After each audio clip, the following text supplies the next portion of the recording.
don't we go ahead and get started then, if you don't mind, gentlemen? Okay. No. All right, there we go. All right, well, I want to welcome everybody to the Power of the People Squared. With us tonight, we have on the Democratic side, Richard Winfield. And on the independent side, we have Alan Buckley, and we're supposed to be shortly joined by, on the Republican side, Annette Davis Jackson. She'll be calling in. My name is Brian Slowinski. I am the Libertarian endorsed as well as Constitution Party recommended candidate in this race. My whole reason for setting these up is to make sure that people are given a chance to actually hear from the candidates, not just a 30-second soundbite. I think we all prosper as a people when we get more information when it comes to voting and know who we are voting for. So since we have a light turnout tonight, we'll keep this short and sweet. We will literally go right into talking about the main subject, okay? If you're okay with that, gentlemen? Yeah. Okay, so the main subject tonight was basically give yourself 5 minutes, but I'm going to say, because since there's only 3 of us right now, 10 minutes.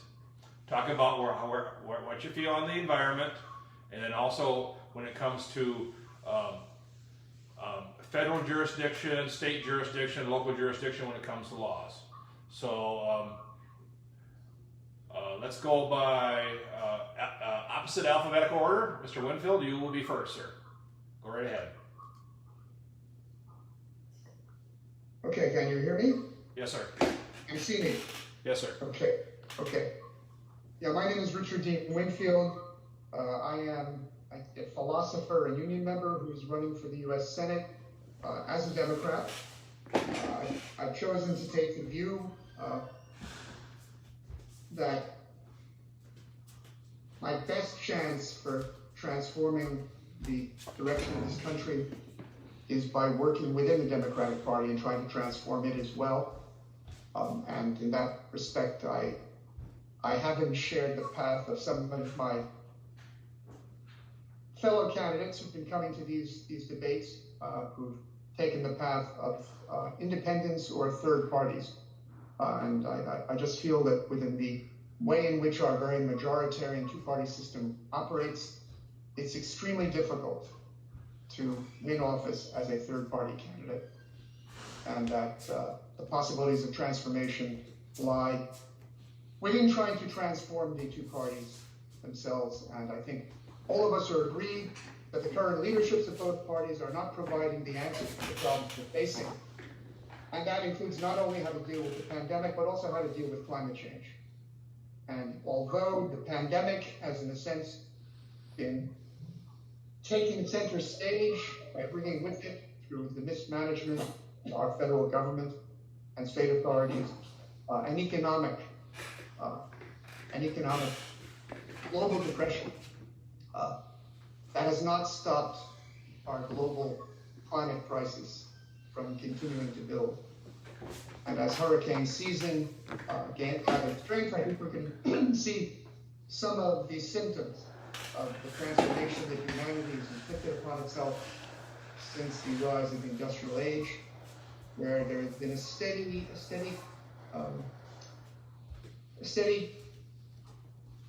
coincidence between the increases in greenhouse gases in the atmosphere and global heating, which has carried with it an increasing rise in sea levels. And we are now at a point where we face the possibilities of much more severe global impacts occurring through all sorts of mechanisms. And that calls for really a worldwide effort, a worldwide mobilization of resources to try to contain the climate crisis that we're facing. All of our intelligence services, all of our military are agreed that the greatest security threat to the United States are all the disruptions that the climate crisis is bringing towards us. And I think we have to recognize that it's not enough to take bold measures within the United States. Even if we were to be successful in stopping the rise of greenhouse gases in the United States, that would only account for 15% of world emissions. Historically speaking, we are the greatest emitter of greenhouse gases, which are largely responsible for the global heating that is transforming our planet.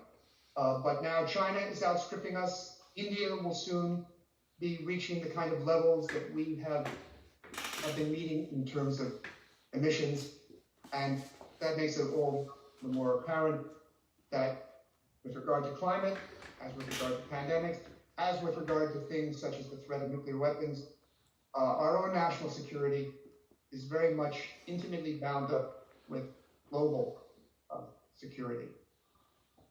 Now, in terms of what we face, I think it's obvious that there are changes that are affecting the agricultural independence of many parts of our country as well as in the world, the stability of water supplies, the stability of fresh water, where rising sea levels are bringing increased saline content into the basins of deltas and rivers. We all know that some of our coastal cities are under direct threat.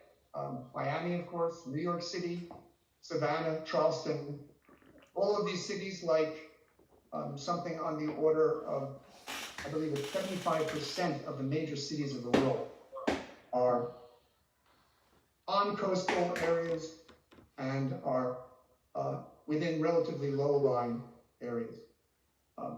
You know, we're facing various feedback mechanisms where, for example, if the ice on Greenland and Antarctica, in the glaciers in other parts of the world continues to melt, there's a feedback mechanism where the exposed land is darker in character, it absorbs more heat, gives off more heat, and that is going to accelerate the loss of the ice sheet.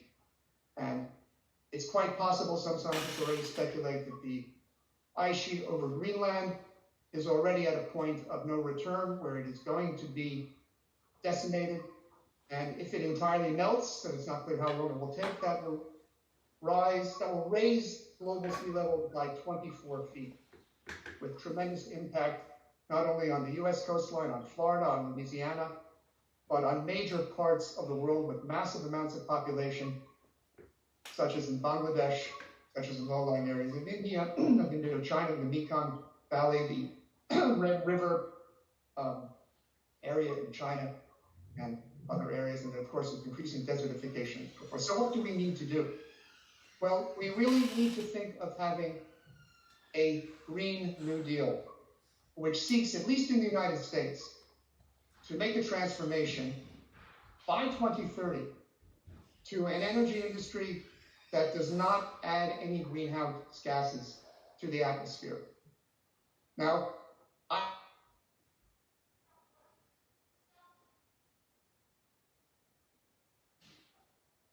had to revise that view, actually to some degree owing to conversations I've had doing call time, where I've had conversations with various scientists who made it clear to me that there's certain other options that have to be taken seriously, because we cannot completely rely on solar and wind and battery power to provide us with enough power and enough continuous power to meet all our needs, nor can this be done elsewhere in the world, where the added expense of solar in particular, and to some degree wind, causes difficulties for nations like India, for much of Africa, for much of Southeast Asia, for much of Latin America. But there are actually technological alternatives. One has to do with a technology which has to do with what's called methane pyrolysis, where you can use natural gas and put it through a kind of catalytic conversion with molten metal of a certain sort that strip methane of all of the hydrogen atoms, leaving just carbon on the one hand and hydrogen gas on the other. It then can be burned, leaving no other residue than water, and it's extremely efficient. This allows us to make use of the reserves of natural gas that have become quite inexpensive, and use them in a way where we do not add any kind of greenhouse gas emission. And this provides us a backup of continuous power that can supplement whatever we do by investing in solar and wind energy. Also, there's a new technology in nuclear power generation, the so-called Generation 4 reactors, which are just beginning to go beyond the experimental stage and are beginning to be built in certain areas of the world. And they have a kind of fail-safe construction where instead of having pressurized vessels full of water used as a coolant that requires power in order for it to operate, you have reactors that are, in a sense, controlled by molten salts, and gravity will do whatever is necessary to contain any kind of reaction that gets out of hand. And these also cannot be used for nuclear proliferation. They also, in certain designs, are able to make use of the spent fuel of the nuclear reactors that have been in operation. And that has been one of our major problems, what to do with all the radioactive waste. Well, this generation of nuclear power not only is safe, not only does not produce nuclear proliferation, but it also can provide a solution to the problem of what to do with all this nuclear radioactive waste materials we have. So I think in a sense we have these options whereby we can successfully make a transition that we can try to aim at in this country by 2030, worldwide a decade or two later, whereby we can stop any further emissions of greenhouse gases. Now this is going to require both federal leadership and international cooperation. Because as I've mentioned, we can solve the problem in the United States, but 85% of the problem now is proceeding abroad, and we are going to feel the consequences of a failure to take international action. So we have to go beyond the Paris Accord, we have to go beyond the Kyoto Protocol, we have to go beyond all of these international agreements and set very definite deadlines for making the transitions in question. And we have to have them binding, and we have to provide a consolidation of the resources that will allow nations around the world to be able to make this transition and be able to refashion themselves as nations that no longer need to rely upon the kind of fossil fuels that cannot become greenhouse gas neutral, and to reinvent themselves. And that, of course, is going to involve international assistance. We need to take our fair share as the world's largest economy. We have to remember that in doing so, we are helping our own security.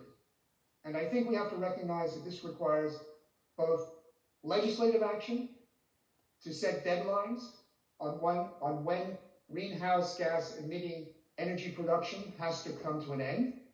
We have to stop the kind of subsidies that are much larger than the subsidies to green energy, the subsidies to the fossil fuel industry, that part of the industry that is producing greenhouse gases, and ensure that we are going to make the public investments necessary. Thank you, Richard. And keep in mind, the New Deal side of this is we have to ensure that no one will lose employment as a result of the transformations that are taking place. We have to ensure through a federal job guarantee and an international assistance program that those whose livelihoods depend upon energy production that has green gas emissions will have alternate ways of earning a living. Thank you. That's what we'll have to do soon. Thank you. Okay, I would like to welcome to our panel, we have John Fortune, the Green Party candidate, and also on the phone, Annette Davis Jackson. Do you hear me? Annette, unmute yourself. Annette. Hey, I'm right here. Yeah, you hear everything? Okay. We're going right into the main topic. Everybody's going to get 10 minutes to talk about the environment, as well as talk about anything you want to talk about when it comes to federal, state, or local jurisdictions when it comes to handling things that are done by government. We're going in reverse alphabetical order. I will go next, and then it will be yourself, Annette, and then Mr. Fortune, and then Mr. Buckley. Okay? Great. Thank you. I'll mute myself. Okay, so I'll go for the next 10 minutes. Okay. There we go. Well, again, my name is Brian Slowinski, Brian Slowinski. And I'll say my name 3 times because I'm the third party candidate in this race, and I've been endorsed by the Libertarian Party as well as the Constitution Party recommended as well. I'm the unity candidate in this race. I am the consensus candidate in this race. I'm the one candidate in this race that's not going to promise you that I'm going to side with red or that I'm going to side with blue, because there's only one side as far as I'm concerned. That's America. That's red, white, and blue.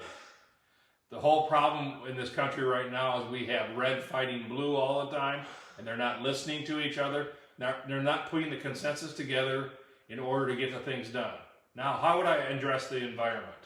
Well, Mr. Winfield had a good point about the newest generation 4 nuclear power. They take care of, they stop the proliferation. They also use their spent fuel so that we don't have that problem with the spent fuel having to dispose of it somewhere and have it radiate for thousands of years. So that's a good development. I would also try to get us to basically dam up our rivers, utilize our river systems the way we have. The mighty Mississippi could be dammed up. We could use clean hydroelectric power and basically have, we change our infrastructure. But the only way we can do that is we have to work on changing our money supply and getting back to a wealth-based system. And basically the dams would be owned by the American public. So they wouldn't be owned by the utility companies, and the energy would be free. That's how we help people in this country, because it would allow free energy via the dams that are built. A lot of money would go into the local economies along the river systems to build these dams. And I'm not talking just 1, 2, or 3. I'm talking like 20 to 30 dams.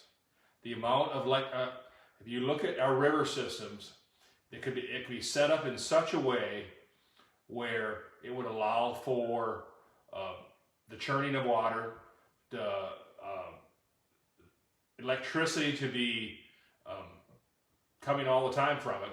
If you have a flood, you could set up with that, because you have a dam-based system. You could have pools that are off to the side, so that would make it easier, because it would allow you to deviate the extra water, put that into the ponds, and then bring it back from them ponds to run through and create more electricity.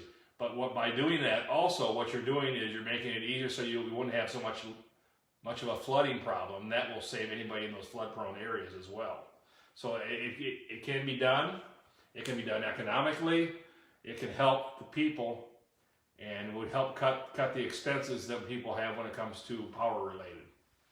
So that's what I would suggest when it comes to the environment. Obviously, everybody's for clean water, clean air. We need to plant more trees.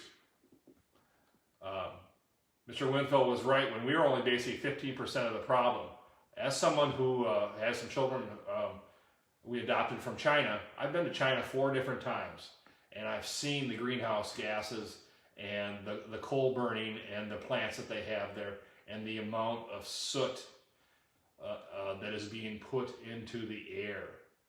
India is not far behind China, and we need to do things to clean our air, not to throw more dirty air up there. I believe there is clean coal technology that we can utilize. We're constantly changing our through technology, the different types of filters we can use. I believe the future is also going to be it's called TaaS, Transportation as a Service. You're going to see a greater emphasis on battery powered. I believe electric cars are going to be our future. You're going to see a lot of self-driven cars. I think that's going to happen soon. I think you'll start seeing the trucking industry start to get taken over by self-driving trucks, and there'll be electric trucks, and that will help in that as well. So we need to be working on ways to get away from our oil-based past into an electric future. That's why I think the rise in better battery packs through Tesla with Elon Musk. He's already shown that, you know, through the SpaceX program, that he knows what he's talking about when it comes to building things, and through Tesla cars and his battery powered systems that he's working on as well, that is growing. And I think if we concentrate on planting more trees, keeping our water clean, keeping our air clean, trying to address different types of energy that do not pollute, and also try to address that with other nations, I think we'd be better as a world because of it. Now, as far as federal, state, and local jurisdictions, as a third-party candidate, I'm someone that's not beholden to the money, to the PAC money that is being raised by the $1 million candidates in this race. They're not even willing to come and debate. Why?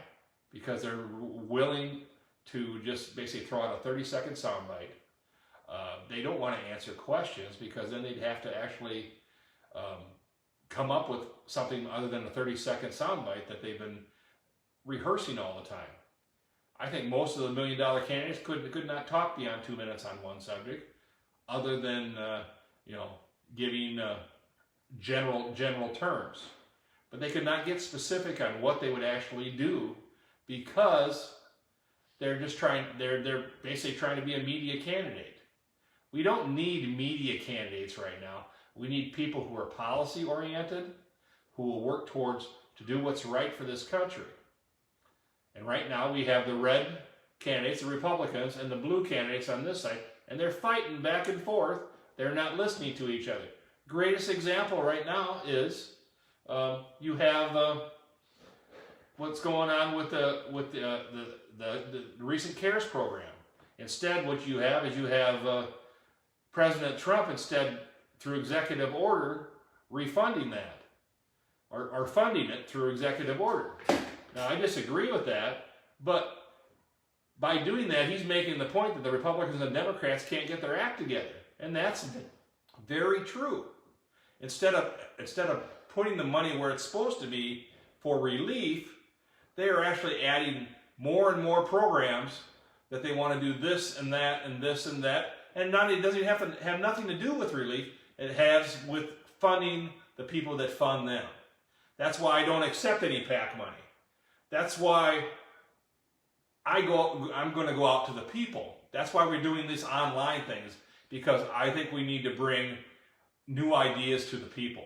When it comes to jurisdiction, as a third-party candidate, I'm actually someone who will work towards going back to the Constitution the way it was written. Back to the enumerated powers, which is Article 1, Section 8, and those enumerated powers. We need to get back to that so that the country can get back to doing what it's supposed to be doing when it comes to federal jurisdiction, and the states and the local governments get back to doing what they should be doing when it comes to the 10th Amendment. Anything that is not enumerated in Article 1, Section 8 needs to go back to the states and to we the people. That is the best kind of government we can have, the one that is closest to the people. And the federal government should rely on going back to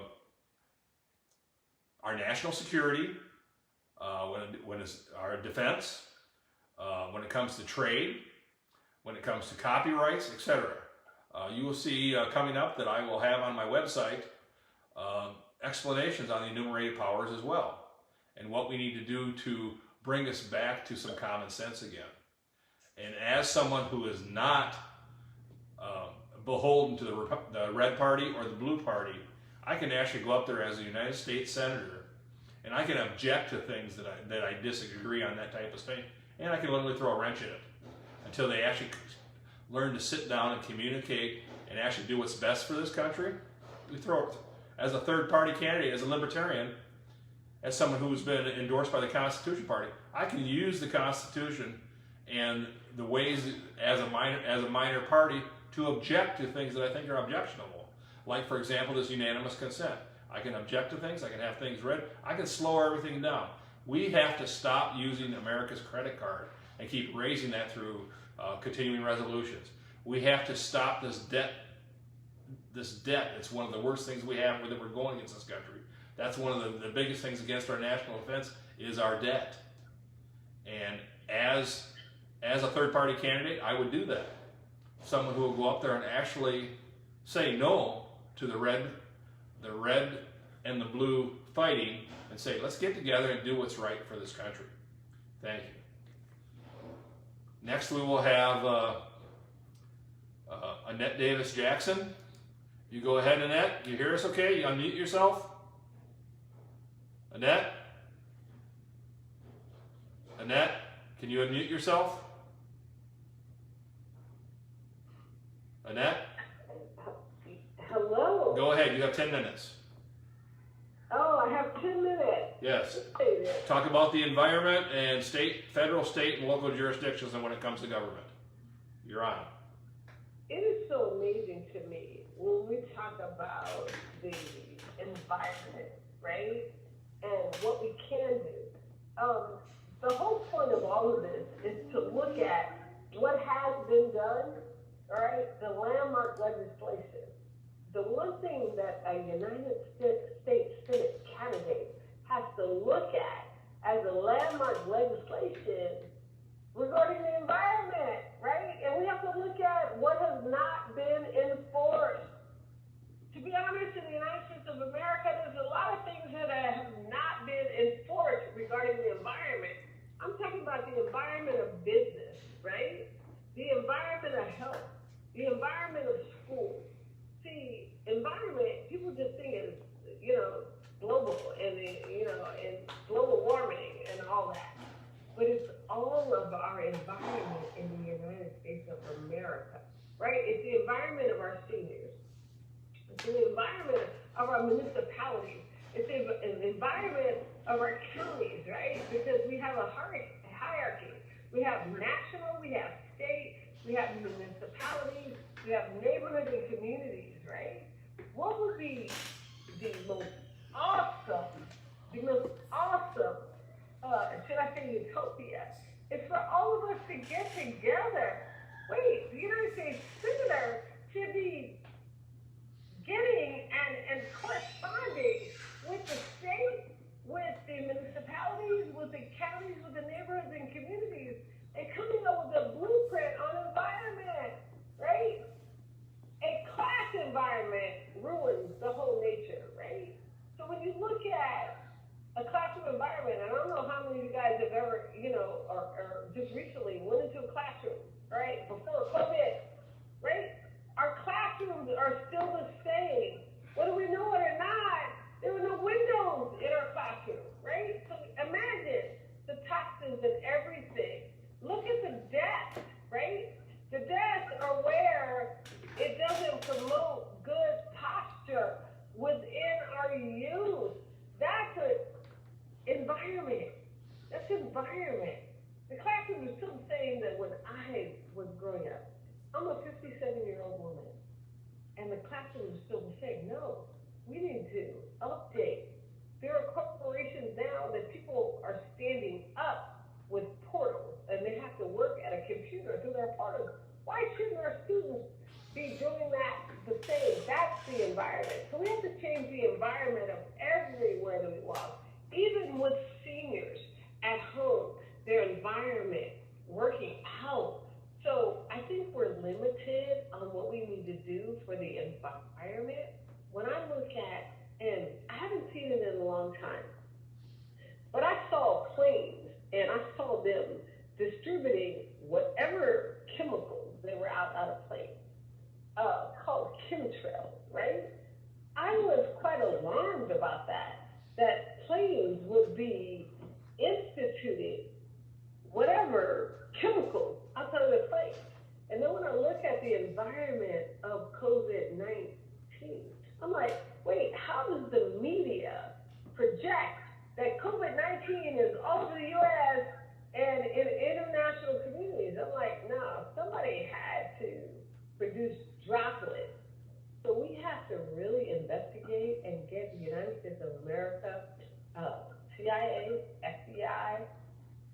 Homeland Security, they need to do their job in looking at the operatives that are within the United States of America, which are polluting our environment. And I mean environment all the way across the continuum. The continuum of everywhere that we walk, everywhere that we talk, our restaurants, everywhere.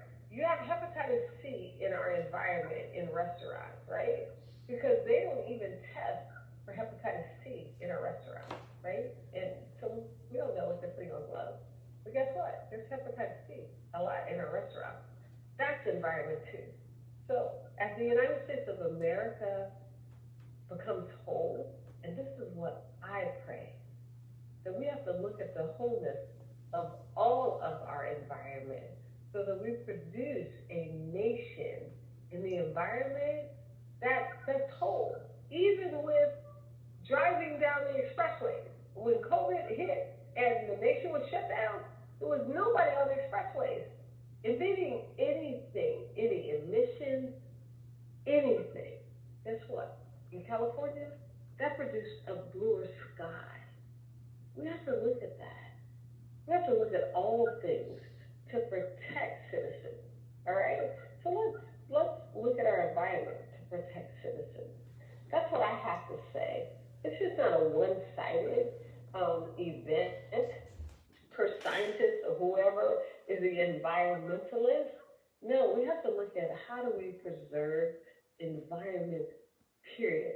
All of our environments, even our corporate culture. Let me tell you, our corporate culture in corporations is, oh my God, it is hazardous, right?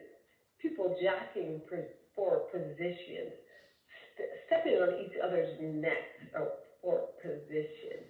We shouldn't have that. Let's have friendly competition. Let's all work together in teams. That destroys an environment. So, to be honest, in America, we're destroying environments within. And we have to look at all those areas which we're destroying environments within. And I'll tell you, even in communities that may not have the monies to produce oral beauty, as the state, what we should do is produce the oral beauty, even if it means pressure washing, cleaning up, producing Georgia relating to our environment. Environment just isn't emissions. It's so much more than that. It's even, our environment is our attitude. And I will end there. Thank you so much.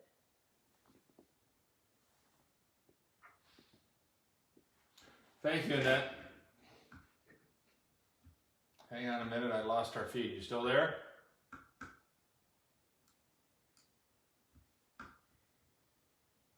You hear me?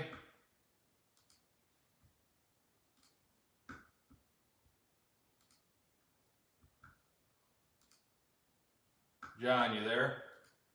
John, you there? John. Yes. Sorry, lost my feed there. I got a phone call and broke everything up for some reason. You go ahead, 10 minutes, sir. Okay. Hello, Georgia. My name's John Green Fortune, and I'm running against America's rigged systems. I'm running against our rigged healthcare system, running against our economy rigged for the 1%, and I'm running for universal basic income, UBI. UBI is to save the economy for the people and not like the CARES Act for the 1%. I'm running against a rigged justice system that's really an injustice system, a system that criminalizes black lives, people of color, and poverty. I'm running to ensure my multiracial family can enjoy life, liberty, and the pursuit of happiness. I'm running for social justice, nonviolence, grassroots democracy, and ecological wisdom, the 4 pillars of the Green Party. And I am the nominee of the Georgia Green Party. I'm running for a Green New Deal that will supercharge our economy, a real Green New Deal, a stronger one than proposed by Alexandria Ocasio-Cortez, which I give her credit for introducing the idea to the public. However, while it makes great strides towards solving the disaster, the oncoming disaster of climate change that will make COVID-19 look like some petty problem, despite the horrific death toll at this point. The AOC and Sanders Green New Deal was not strong enough to necessarily save America and the world from the coming climate disaster. The real Green New Deal will provide cheap, reliable energy. It will supercharge our economy and provide clean energy jobs. Jobs like installing solar panels, like those panels installed on my roof, powering my house. But we need to power everyone's house with clean energy. The real Green New Deal will provide millions of jobs, and not just putting solar panels on roofs, but wind turbines can be extended to many places where they're suitable across the country and offshore, as Denmark has shown. And the wind power in Denmark provides a substantial portion of their energy mix. In Costa Rica, I'm pretty certain their renewable energy provides more than 50% of the energy used by that country, which I have visited. So we can learn from what other countries are doing. Germany, which is at a much higher latitude here than us here in Georgia, has provided a tremendous amount of its energy on certain days through its renewables. And we need to focus on transitioning the entire economy away from fossil fuels. And unfortunately, adopting some of the language of the Green New Deal, but are providing a much weaker version of that, and that actually includes Joe Biden. Joe Biden has put forward a so-called clean energy plan that includes the technology known as carbon capture and storage. And this carbon capture and storage technology has been promoted since the 1990s by the big fossil fuel polluters. But let me go back a bit on climate change. Americans have wanted climate change solutions since 1988, when NASA's Dr. James Hansen testified before Congress, and the media reported widely on his dire warnings of global warming. His face was on the cover of both Newsweek and Time the week of that testimony. And presidential candidate George H.W. Bush made a campaign promise to do something about global warming in 1988. But Bush's chief of staff, John Sununu, undermined any meaningful action plan for climate solutions.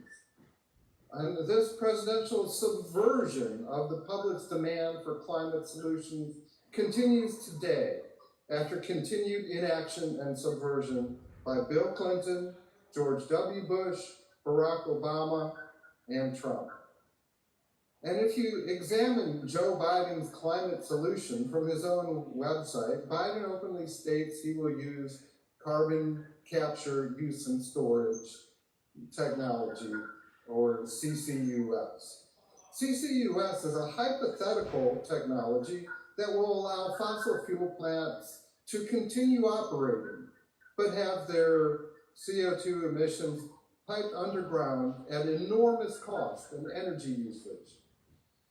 CCUS has been promoted since the 1990s without a single commercial plant ever being built.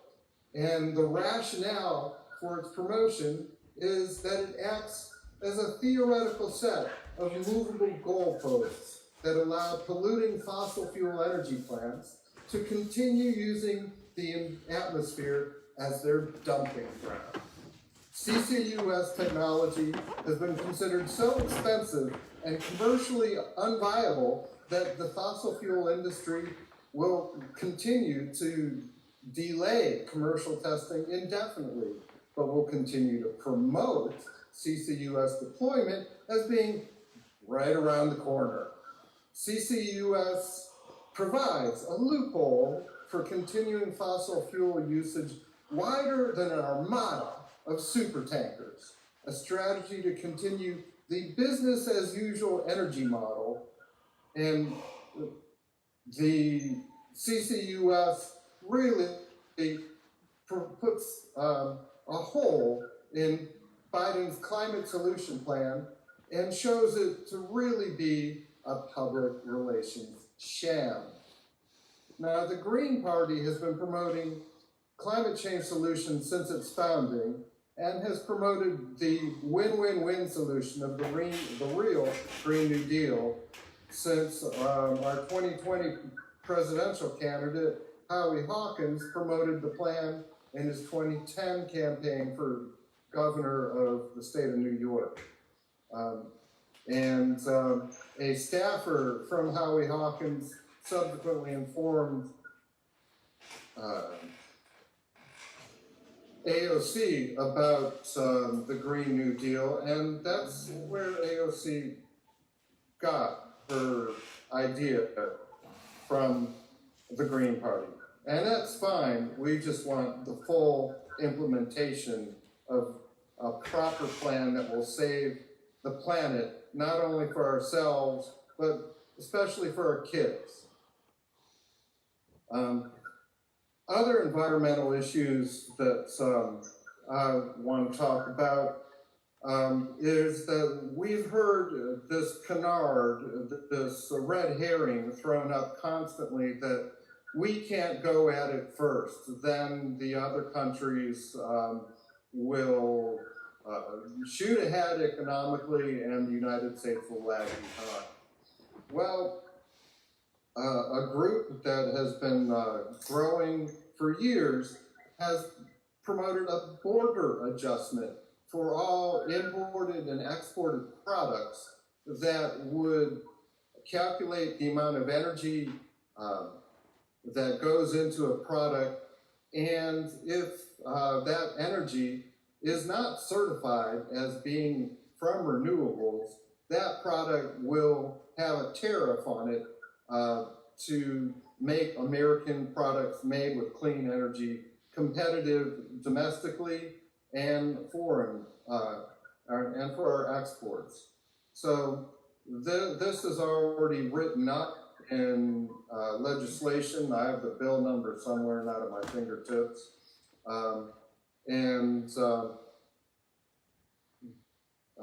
We need to implement a border adjustment when we implement the Green New Deal.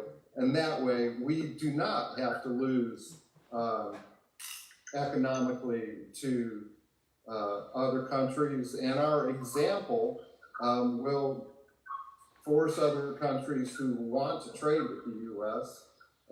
To put together a similar transition plan to 100% renewables. And talking about the environment, there are many issues that need to be addressed. We have to address confined animal feeding operations, which have been, can someone mute their microphone? That's rude. And we need to prevent CAFOs from polluting the air, from pig farms where they actually spray pig effluent into the air and causing entire cities to be, or areas to be unlivable. We need to look at the climate tribunals as demonstrated by Naomi Klein and Bill Kibben, and we need to look at those responsible, the elites, the super rich, the so-called giants, as discussed in this book by Peter Phillips. And thank you very much. My name is John Fortune. All right, thank you, John. Okay, I'm going to go now to next in line will be Alan Buckley. Speak on the environment and any state, local, or federal jurisdictions you'd like to address, sir. You're on.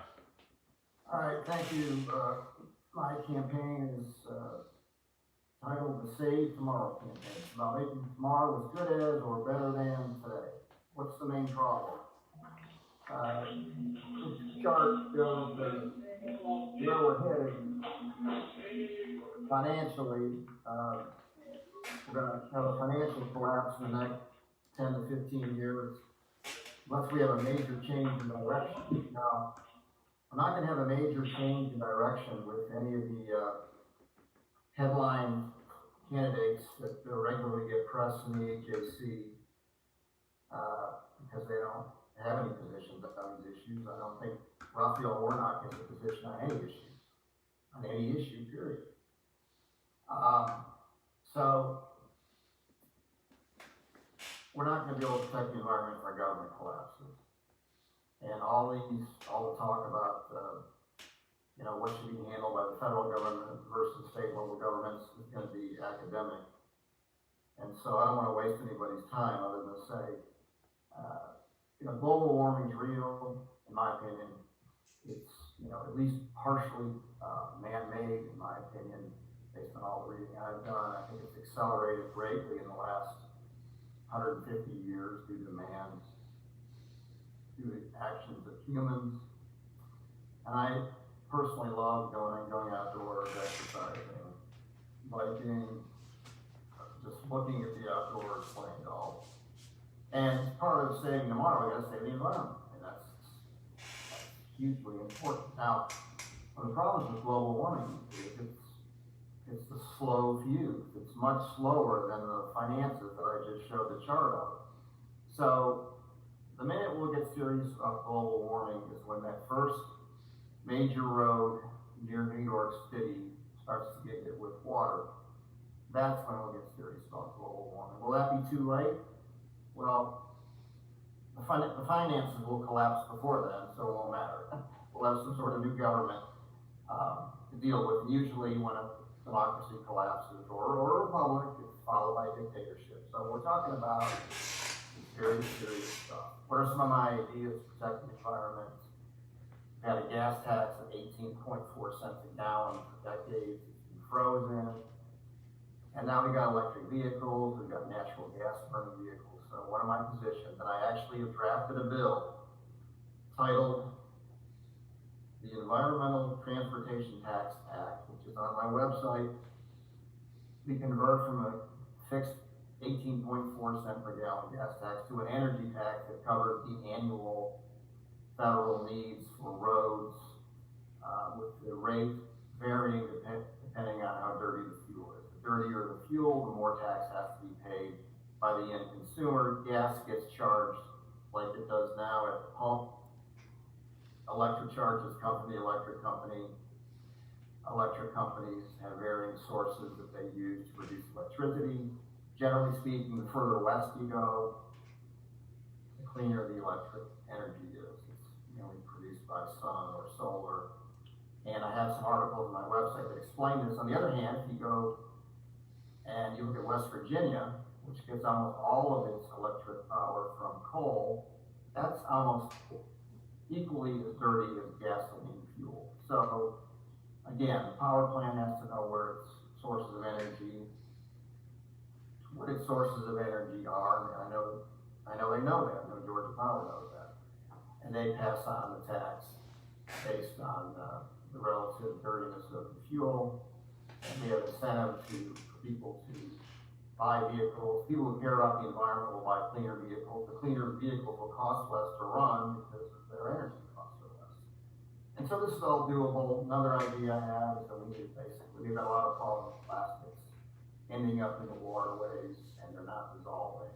You sell plastic containers, you have an obligation to harness the amount of plastic containers you send out into the environment. And it's up to those producers to figure out how they're going to do it, whether they're going to charge more for their product and then issue refunds and then, cut a little deal with the stores where the store gets 10% of the refund cost, etc. In other words, a 6-pack costs $2, instead they charge $4, but if you bring back the empty plastic container, you get back, whatever it is, 30 cents per plastic bottle, and then the manufacturer, retailer provides the store with some of the money that comes in from the sale. So anyway, those are two simple ideas. My beliefs about the environment and federal versus local. Certain things need to be handled by the federal government. Certain things need to be handled by state and local governments. The federal government is doing too many things, but the environment is not something the federal government should not be heavily involved in. It should be heavily involved in the environment. Why is that? Because pollution enters the air, enters the waterways, and it regularly hits a number of states. If people are injured by environmental cause, it's virtually impossible in a lot of cases to prove causation. You hear about people in small towns all getting cancer because there's a plant down the street. Well, it's a lot easier to prove than in other cases. Like we have this Therogenics plant in Smyrna. How are you going to prove that somebody got cancer from that? You're not. And the plant has a burden of proof. So we're better off stopping the environmental problems at the source, and that involves a strong federal code. I've run for U.S. Senate 3 times as the Libertarian Party's candidate. This is one of the two main areas, and I was always a very moderate Libertarian. But the two main areas where I had problems with the party were the environment and immigration. A lot of Libertarians think, let the civil lawsuit system, deal with the environmental problems. It doesn't work for the reasons I just mentioned. And I do believe we need to have enforcement of our immigration laws. A lot of Libertarians are for open borders. Well, you want to bring up the rest of the Central Americans to the United States, open the borders. I think we'll get a lot more. Nothing against those people, a lot of good people. But we've got to enforce our immigration laws. They need to be changed, in my opinion. As I lay out on the website, we'll cover that in another topic. But, areas where does the federal government need to be involved versus state and local governments? COVID-19, they both need to be involved. We need the CDC. It's one of our best federal agencies. We need vaccine, research, and we need the federal government to look at that. Hey, the federal government needs to provide these unemployment benefits. And I do agree that what Trump has done as far as the unemployment is unconstitutional. It's actually, I looked up the statute on the deferring the payroll tax, and the Secretary of the Treasury has the authority to defer taxes up to a year, not the president. He can issue an order directing the Treasury Secretary to do that. But the Treasury Secretary could say, no, I quit. So, of course, I don't think Mnuchin's going to do anything contrary to Trump. But, what about the state and local level? We need a state law. I recommended this a while back, and recently, I guess Georgia just did pass a law that said if you follow, state guidelines, not only, basically you can't be sued, and a plaintiff will need to prove gross negligence, which is very, very hard to prove. And the plaintiff could be either an employee or a customer. So, anyways, where does it not make sense for the federal government to be where it is now? Education. For years and years, the federal government's got more and more involved in education. I think the last year we spent $71 billion on it. If you look at the results, we've got no better results by having the federal government involved in education at all. None. So let the state and local governments handle education. And a lot of the reason that college costs so much now, vis-a-vis when I was younger, it's because of the federal government's involvement. They've thrown all this money into it. And I've got an article on the website where there's two very similar colleges. Their tuition differential is just, one of them accepts federal aid, the other one doesn't. The differential is the federal aid amount. Well, that's a pretty good clue there as to what the cause is of all the high cost. It's like healthcare, you get a third party in the equation that plugs things up. So, healthcare, more Medicaid should be moved to the states. Federal government should handle Medicare. Trade, federal government should handle trade management, foreign relations, consumer protection. That's a fair game for federal, feds and the state. I got a bill on my website that protects consumers after having taken AT&T arbitration. So, obviously the military, immigration are federal matters. I guess I'm out of time, but thank you very much. All right, thank you, Alan. Let's get everybody involved here now. We're gonna just kind of open it up to everybody, so open up your mics so you can be heard. Annette, can you hear? John Fortune, can you get your video back up? And Annette Davis Jackson, can you hear us? Okay, well let's just get started talking about the environment. Yes, I can. Okay, just chime in if you'd like. Okay, Annette, would you like to chime in on anything that's been said? Hello? Go ahead. Annette, go ahead. Go ahead, Annette. Can you hear? Unmute yourself.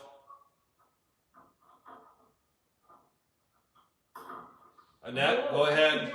Yes, I'm right here. Go ahead and speak on anything you've heard and then you'd like to comment. Wait, say it again? Go ahead and speak on anything you'd like to comment on anybody said. Well, no, you know what? I think everybody said something so very significant to the environment, but it's more than that. You know, it's all of our environment. It's how we speak, how we talk, how we respect, how we honor the flag, how we honor the United States of America, how we honor our representatives, how we honor the Commander-in-Chief, the President of the United States. So while we talked about sequentially the environment, you know, even to the point we didn't even go into how many people litter. I couldn't tell you how many properties I picked up litter, right? Because our citizens are just throwing trash away.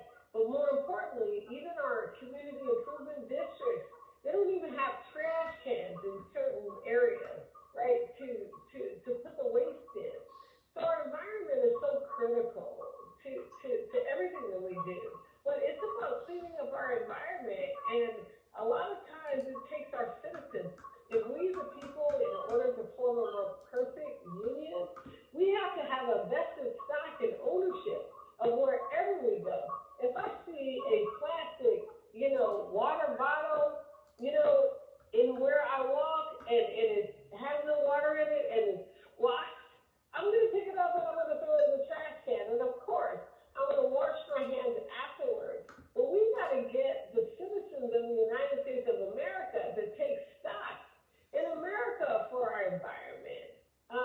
So that's really critical to me. When I see, and I go to different parts of counties across the state of Georgia, there's graffiti. To me, that's a part of the environment. And I'm like, wait, how do they get up on I-75, I-85, 575 to produce graffiti on a sign that's an exit?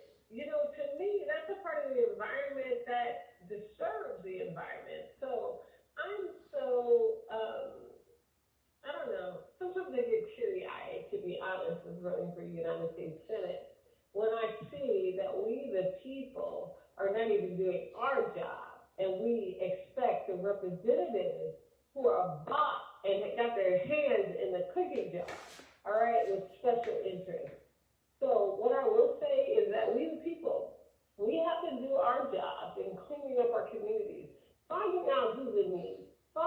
about what agencies are willing to help the people, because it's about the people. You know, the only reason that we have representatives in Congress and the United States Senate, you know, and of course they have our money. So when they have our money, we have to do our job here, down on this earth, in municipalities, in counties, in cities, in state, in our whole state, to make it better. And that's what I will say. We have to have a polished Georgia, and everybody has to do it. You know, a lot of times we want to poke fingers at who's supposed to do it, but whenever it is in our perusal to do things, we need to do it, because we are the influence. The people are the influence. The schools are the influence. So I'm happy that we talked about the environment, but we need to talk about more of the environment, all of our environment within the United States of America, even our gas station, our food service. Because what I find too is that a lot of people have hepatitis C that are working in the restaurants and they fail to get tested, right? So that's affecting our environment too, right? So we really need to look into all these things. So Thank you, Annette. I'm happy that the Americans, we just need to take more stock in our environment. And I know my time is up. Thank you. Thank you. Can I jump in? Go right ahead, Richard. Yeah, I wanted to sort of take up on some points that Alan was making. So I want to point out that, you know, all levels of our government, local, state, and federal, have an obligation to be guardians of our freedom. And all of our freedoms are being put in jeopardy by the climate crisis that is advancing towards us. And that requires all levels of government to be proactive. But that doesn't mean that the actions that are taken involve simply public investments. Because I think one has to recognize that we can set up a framework where the private sector has to make the right kind of investments to make a transition within a time frame that will avert catastrophe. The fossil fuel industry is the wealthiest industry in human history. Nonetheless, it's receiving worldwide about $300 billion of subsidies, which it by no means needs. I'm not against carbon taxes. I'm not against having taxes increased on gasoline, for example. But I don't think those are going to be sufficient. After all, in most other parts of the world, gasoline taxes are much higher than they are in the United States, and that has not led to the disappearance of fossil fuel vehicles and the like.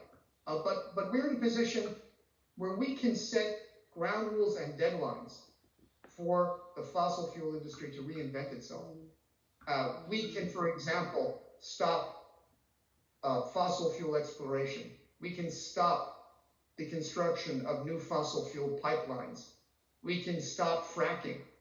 We can set a deadline, and I think it should be 2030, by which we tell the fossil fuel industry that they're going to have to convert all of their power sector to energy production that does not add any net greenhouse gases, and that the manufacturers of appliances and vehicles are going to have to convert their production so that what they are producing can be run on either biofuels or on electricity supplied by green energy of one sort or another.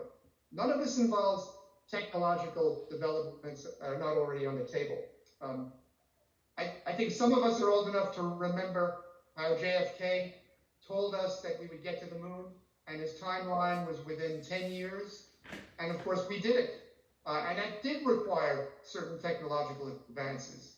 You know, we could, within 10 years, make a transition, in the United States at least, to clean energy production and to appliances and vehicles that use only clean energy.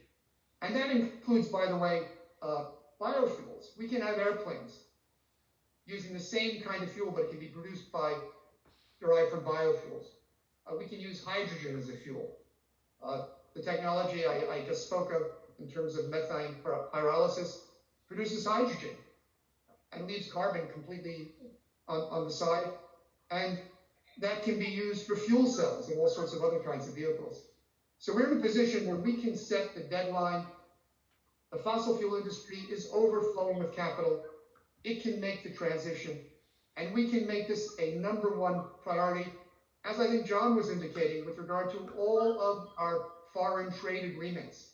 They must all be governed by the principle that they are going to promote a worldwide transition to green energy, and to do so in a way that is going to ensure the livelihood and the promotion of social justice in all the countries involved. And I think that is something that's feasible, it can be done, and it is of prime importance to our security and global security. And I might add, it has a key role in helping us prevent pandemics. Because one of the reasons that we are facing threats of new diseases is that global warming is driving organisms of all sorts to move into regions where they had not had to operate before. And 75% of new diseases derive not from foreign laboratories that are producing things, but rather from organisms that are transmitting pathogens to humans. And in a sense, that was the case with COVID-19. They've been traced to bats that had the coronavirus within them. And that, to some degree, has something to do with climate change. And we have to recognize that we're in an emergency situation. We have to ride to the task and recognize this is not for the sake of constraining our freedom, not something that's going to impoverish us and produce a debt that can't be managed. We can mobilize private resources as well as public investment and do the job. Thank you, Mr. Winfield. Can I respond? Yes, Mr. Buckley, go right ahead, sir. Yeah, I just want to say, if you follow what's going on, a lot of these oil and gas companies are trying to make the transition. They see the handwriting on the wall. There was an article in the Wall Street Journal last week about BP basically committing, I don't know what their timeline was, but to get out of oil and gas completely. That's a pretty big deal. Yeah. But we have to be practical about all these things. And, my little solution there to incentivize moving to cleaner fuels is something that would work. You're not going to go out when literally 99% of the passenger vehicles that are on the roads now are running on gasoline. So you're not going to overnight transition, and it would cost a huge amount to remove an engine and put in an electric burning engine to these vehicles. And low-income people, moderate-income people are not going to be able to afford $10,000. So you got to think about I do agree that we should be in treaties with other countries to reduce greenhouse gases, and it's a must because if we went completely clean here and China's burning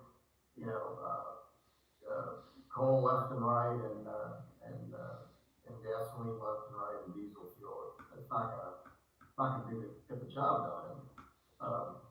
So that does require, that's a federal treaty type solution that's really needed. And of course, Trump is the genius that got us out of all of these international agreements, including the TPP, which was a great trade deal for us. So, in any event, our two major Republican candidates in this race, according to Doug Collins, I got his little, I don't know if you saw this, I got his newsletter. I did a little press release about it, and Jim Galloway ran a little bit on it, took some of the stuff I had there, but according to him, he only has one Republican opponent. So that's sort of where this gets down to is, but he and Kelly Loeffler are both Trump worshipers. So those people who love Trump, they can take their pick because, it says in here, I don't know if you saw this, but Collins says, I took an oath of loyalty to President Trump and his agenda, and it's not written on a piece of paper.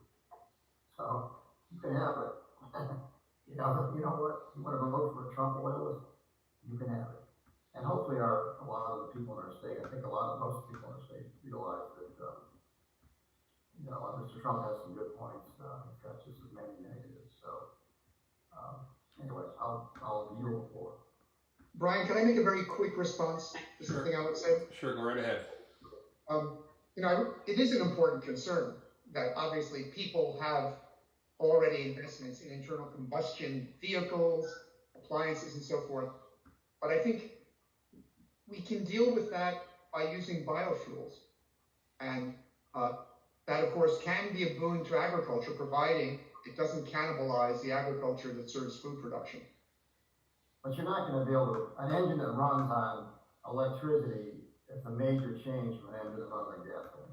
Well, that's true. And But we can also use biofuels. You're wrong. What? Almost all gasoline vehicles can run on ethyl alcohol. The only, and that's what you can produce from fermented corn, if we've been doing it forever. However, I do see it being crucial that we do switch away from internal combustion engines for passenger vehicles, and we need a longer transition timeline for agriculture. The investments in agricultural vehicles such as tractors is enormous, and we do not want, I don't know of any environmentalists who want to put a choke point on the agricultural production. We need to keep producing food for the economy, but do we really need to have the kind of transportation system we have? No. Our forefathers did just fine with streetcars, and you can just create bus routes that are interconnected that will work well in getting people to and from their job. But we need, as Professor Winfield said, we need transition to a net zero economy by 2030. And by the way, I did pull up the bill that I was talking about earlier. This is the bill number HR 763. And on page 20, it has a carbon border fee adjustment. The bill has had bipartisan support since it was introduced, but I don't believe it has had a committee hearing. And to be completely honest, I would introduce my own bill that has totally different targets than the dates in this bill. But this bill is not written to bring us to carbon neutrality by 2030. But otherwise, this bill is sound, and I have lobbied our representatives and senators in DC for it. However, it's a good start, but the border adjustment component does work with existing trade deals, even deals that for the most part I do not support. So you don't need to throw out the trade deals out the window. This bill will work with the existing trade deal structure, which I think needs to be completely overhauled in the manner proposed by Lori Wallach of Public Citizen. She's an expert on what's been wrong with all these trade deals, and I would go to her for drafting a bill to resolve that problem. But we do, I want to go back to the carbon capture use and storage concept. There are great technologies that have been around since the dawn of time here on Earth. They're called coral reefs are an amazing carbon capture structure. They more or less have the bedrock upon which fossilized coral or marl is the bedrock which much of the state of Florida is built on. But in terms of the carbon capture and storage technologies promoted by Biden and by the folks in the fossil fuel industry, they've been playing a smoke and mirrors and moving goalpost game. And there's a book from a Wall Street Journal reporter who talked extensively about how in the 1990s,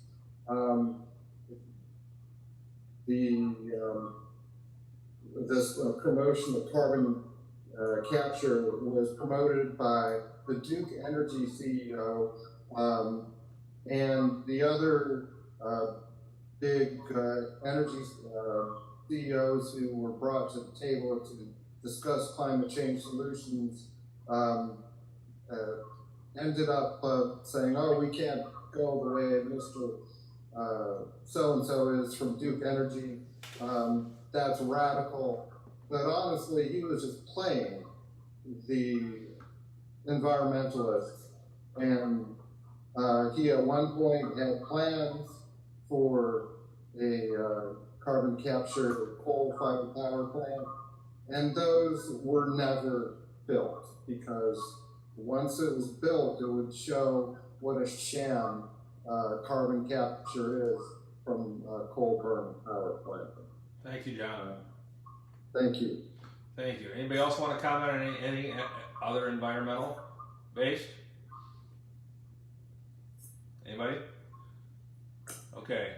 In order to keep this real short, everybody's going to get 2 minutes to say for a closing statement. Please follow my cards when they come up. We're going to go opposite way this time.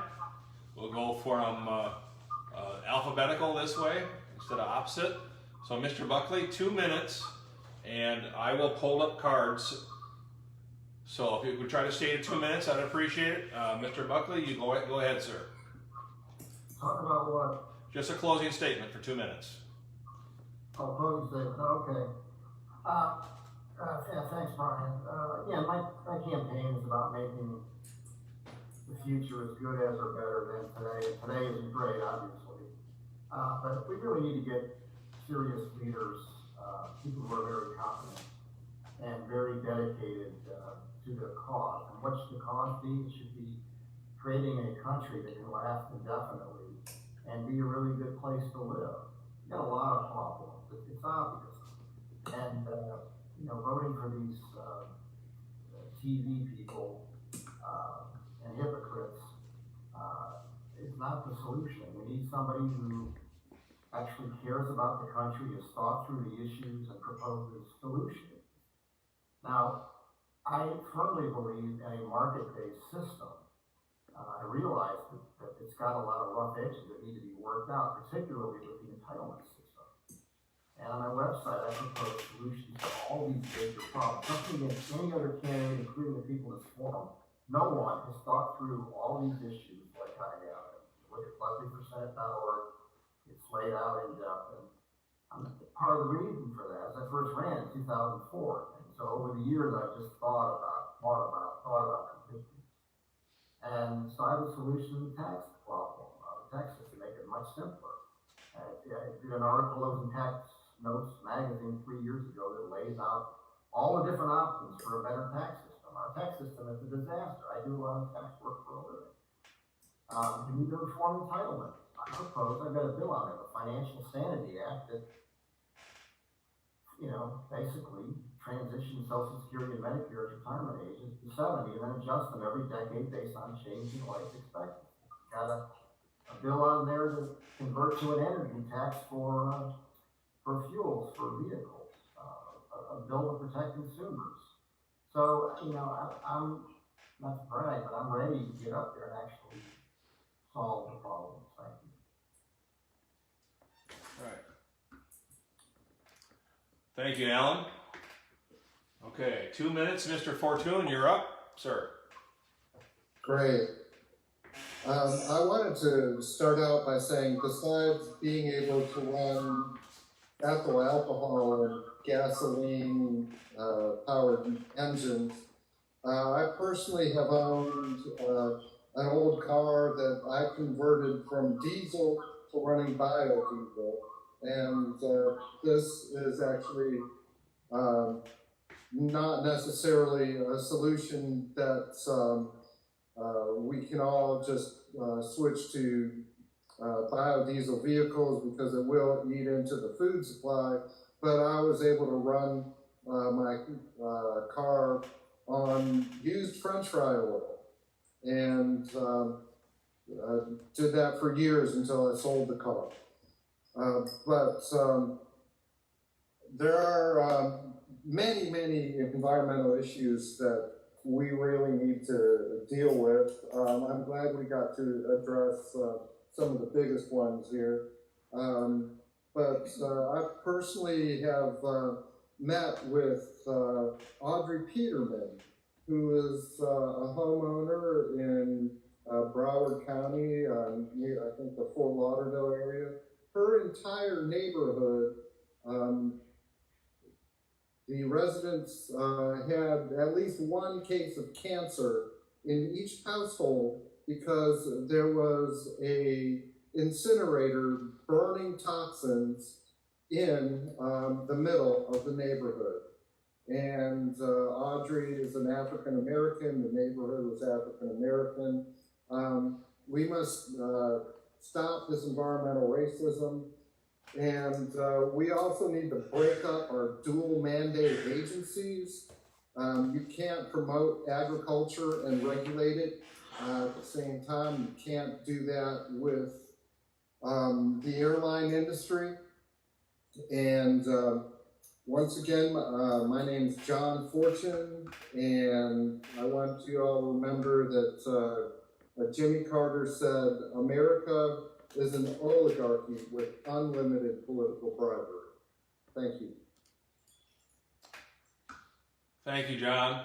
Annette Davis Jackson, can you unmute yourself? You're next. Annette? Annette, do you hear us? Yes. 2 minutes, please. Hey, all right. So when we talk about environment, it covers a whole sphere, right? I even look at two of my father's friends were in the medical history books, right? Because they both died of cancer. But the reason they died of cancer was because of the soil under their house was contaminated, right? So we have to look at even the water. People need to understand that they're putting fluoride in our water right now.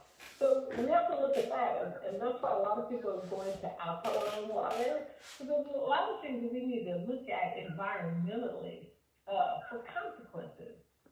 That's so very important.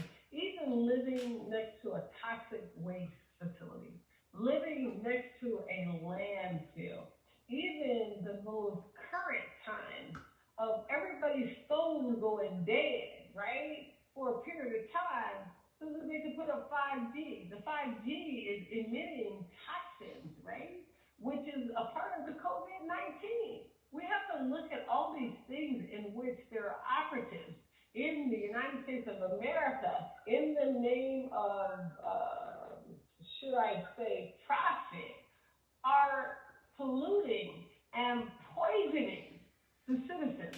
Let me tell you, there's so many things that are poisoning the citizens, you know, when they put towers near the schools and everything. So the 5G is the biggest poison right now. And if you look at your phone, right, and you go into your settings, right, they now have COVID-19 traces now. And so your notifications are either on or they're off. What that says is that, you know, there's some things that we don't know. Even to your airplane in the air, and it's emitting some stuff out of the air, that's called chemtrails. So environmentally, you know what, there are certain people in America, of which we don't know, that are poisoning our citizens. As a United States Senate candidate, what I want to do is make sure that those who are poisoning our citizens, that they have to stop that practice. And the citizens have to be mindful to put in writing of documents in which they've been injured. They're injured that has fluoride. They're injured by the Thank you, Annette. soil that is polluted. They're injured by the 5G that has been put up now for cell phones that emit viruses. Thank you, We Annette. gotta look at all of that in the environment. Thank you. Thank you. All right, I guess I'm next.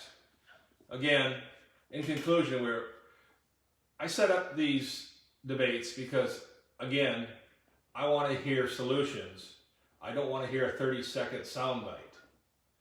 That's why I've invited everybody. Everybody has an open invitation to participate. I'm not here to single out anybody. Everybody can talk to everybody, and I try to make it as fair as possible. Now, when it comes to the environment, we need clean air, we need clean water, and we need to address that with some better solutions. I've proposed our electric cars that through Tesla. I believe TAAS, Transportation as a Service, is coming up, and then within the next 10 years that will be taking over our economy, and we need to look at that as well. We also need to look at the use of biodiesel. That burns pretty clean.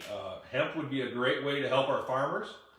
Hemp, we got out of the hemp industry in the 1930s because of its association with marijuana. Well, hemp has nothing.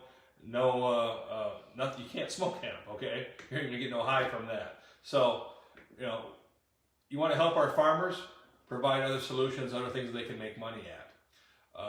Again, when it comes to our environment, we need to look at our global economy as well.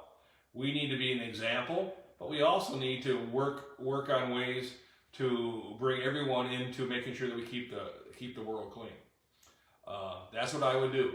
As someone who would go to Washington, D.C., is I would be someone who would work to propose solutions and try to get the party together. Not just red versus blue, but actually red, white, and blue work for the country. With that, again, my name is Brian Slowinski, www.voteslowinski.com. Look at the website. I have links to the Facebook Live link as well, and I will post that as well. So please pass this on to your friends. We need more and more people to actually look at the candidates that are actually proposing solutions and not the 30-second soundbite or trying to buy this election. Because, you ever heard the saying, you get what you pay for? That's what you'll get with the $1 million candidates. They're bought and paid for. Again, thank you. Mr. Winfield, you're up, sir. I want to follow up on your call for solutions because we do need solutions now, transformative solutions, because we are truly at a moment of global reckoning. We're not only facing a pandemic that has led to an economic calamity greater than anything in our lifetimes, but behind it all is this growing climate emergency, which to some degree has fostered this pandemic and will foster others in the future.